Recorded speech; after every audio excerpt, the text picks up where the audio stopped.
ನನ್ನ ಮನೆ ಹಂಗಿನ ಅರಮನೆಯಲ್ಲ. One star revolution ಅಂತ ಹೇಳಿ ಒಂದು ಹುಲ್ಲಿನ ಕ್ರಾಂತಿ.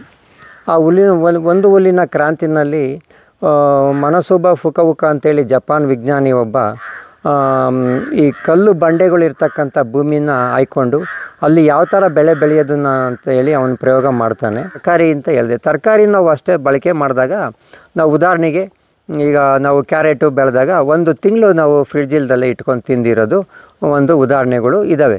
ಸಿಮೆಂಟ್ಗಾದರೆ ತುಳಿದು ತೂತಾದರೂ ಅವ್ರು ಸಿಮೆಂಟ್ ಕೆಲಸ ಬೇಕು ಅಂತಾರೆ. ಈ ಮಣ್ಣು ಕೆಲಸ ಅವ್ರಿಗೆ ಮಣ್ಣಲ್ಲಿ ಆಡಿದ್ರೆ ಎಷ್ಟು ನಮಗೆ ಆರೋಗ್ಯಕ್ಕೆ ಒಳ್ಳೆಯದು ಅನ್ನೋದನ್ನು ಅವರಿಗೆ ಗೊತ್ತೇ ಇಲ್ಲ. ಈಗೆಲ್ಲ ನಮಸ್ಕಾರ, ನನ್ನ ಹೆಸರು ಅರಂಗನಾಥನ್ ಅಂತ. ನಂದು ನೇಟಿವ್ ತಮಿಳ್ನಾಡು. ನನಗೆ ಕನ್ನಡ ಬರುತ್ತೆ, ಅಷ್ಟೊಂದು ಚೆನ್ನಾಗಿ ಬರಲ್ಲ, ತಪ್ಪು ತಿಳಿಸ್ಕೊಬಿಡಿ. ಆಮೇಲೆ ಇದು ಪೇಂಟು ಅಷ್ಟೇ, ಮಣ್ಣಿನ ಪೇಂಟ್. ಇದು ಈ ಮಣ್ಣು ಕೆನೆವೇ ಇರುತ್ತಲ್ಲ, ಅದಕ್ಕೆ ಸ್ವಲ್ಪ ಅನ್ನದ ಗಂಜಿ ಅಲೋವೆರಾ ಎಲ್ಲ ಸೇರಿಸಿ ಇದು ನಾವೇ ಪೇಂಟ್ ಮಾಡಿಕೊಂಡೆ.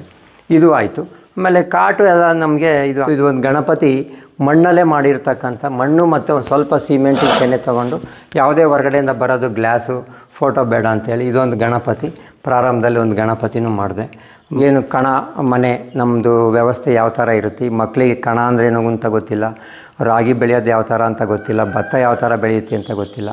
ಅದು ಇಲ್ಲಿ ಚಿತ್ರನೂ ಮಾಡ್ತೀವಿ, ಅಲ್ಲಿ ಪ್ರಾಕ್ಟಿಕಲಾಗೂ ಮಾಡ್ತೀವಿ. ಅದು ಊರು ಯಾವ ಥರ ಇರುತ್ತೆ, ಇದು ನಮ್ಮ ಗ್ರಾಮೀಣ ಬದುಕು ಯಾವ ಥರ ಇರುತ್ತೆ. ಇದು ಪೇಂಟು ಅಷ್ಟೇ, ಇದು ಮಣ್ಣಿನ ಪೇಂಟೆ. ಈ ಥರದ್ದೆಲ್ಲ ಮಾಡಿಕೊಂಡು ಇದಕ್ಕೆ ನೋಡೋಣ, ಈ ಥರದ್ದೆಲ್ಲ ಒಂದು ಪ್ರಯೋಗ ಮಾಡೋಣ ಅಂತ ಆಯಿತು. ಇದು ಸಕ್ಸಸ್ ಆಯಿತು. ಆಮೇಲೆ ಇದು ಇಲ್ಲಿ ಅಡುಗೆ ಮನೆ ಇದೆ.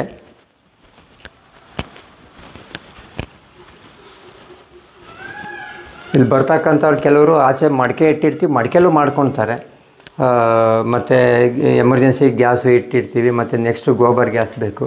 ಇದೆಲ್ಲ ವೇಸ್ಟೇಜಲ್ಲಿ ತೊಗೊಂಡು ಕಟ್ಟಿರೋದು. ವೇಸ್ಟೇಜಲ್ಲೇ ಈ ಆಚೆ ಬಿಸಾಕಿರ್ತಾರಲ್ಲ ಸಿಮೆಂಟ್ದು. ಇಲ್ಲಿ ಬರ್ತಕ್ಕಂಥವ್ರಿಗೆ ಇಲ್ಲೇ ಕಷಾಯಗಳು, ಯಾವುದೇ ಕಾಫಿ ಟೀ ಇರೋಲ್ಲ. ಹೊರಗಡೆಯಿಂದ ಬರ್ತಕ್ಕಂಥ ಕಾಫಿ ಟೀ ಯಾರಿಗೂ ಇಲ್ಲ. ಮತ್ತು ಇಲ್ಲಿ ಸಿಗ್ತಕ್ಕಂಥ ಸೊಪ್ಪುಗಳು, ಬೇಲಿ ಮೇಳ ಸೊಪ್ಪು, ಅದನ್ನು ಪರಿಚಯ ಮಾಡೋದು. ಯಾವುದು ಸಾರಿಗೆ ಬಳಕೆ ಬರುತ್ತೆ, ಅದನ್ನು ಪಲ್ಯಕ್ಕೆ ಯಾವ್ದು ಬಳಕೆ ಬರುತ್ತೆ, ಮತ್ತು ಕಷಾಯ ಕುಡಿಯೋಕ್ಕೆ ಯಾವ್ದು ಮಾಡ್ಕೋಬೋದು, ಇದನ್ನು ಕೆಲವೊಂದು ಪರಿಚಯ ಮಾಡ್ಬೋದು. ಏನಂದರೆ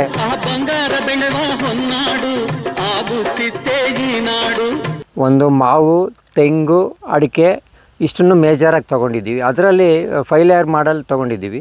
ಅದರಲ್ಲಿ ಫಸ್ಟು ನಾವು ಮಾಡಿದ್ದು ಈ ಜಮೀನಿಗೆ ಬಂದಿದ್ದು ಟ್ರೆಂಚ್ ಮಾಡ್ಕೊಂಡು ಹೋಗಿದ್ದೀವಿ.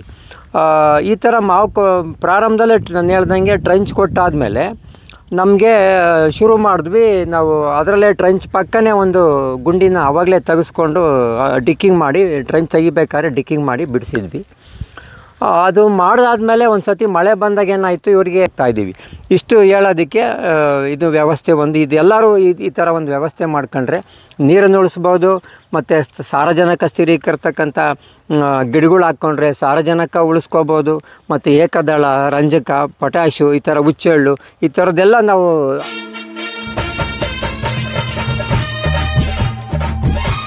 ಇದೊಂದು ಎಲೆಕ್ಟ್ರಿಕಲ್ ಬ್ಯಾಟ್ರಿ. ಇದು ಒಂದು ತೋಟದೊಳಗಡೆ ಓಡಾಡೋದಕ್ಕೆ, ಮತ್ತು ಗೊಬ್ಬರ ತೊಗೊಂಬರೋದಕ್ಕೆ, ಮತ್ತು ಸಸಿಗಳನ್ನ ಏರ್ಕೊಂಬರೋದಕ್ಕೆ ಇದೊಂದು ಪರಿಸರ ಪೂರಕವಾಗಿರ್ತಕ್ಕಂಥ ಒಂದು ವೆಹಿಕಲ್ಲು ತೊಗೊಂಡಿದ್ದಾರೆ.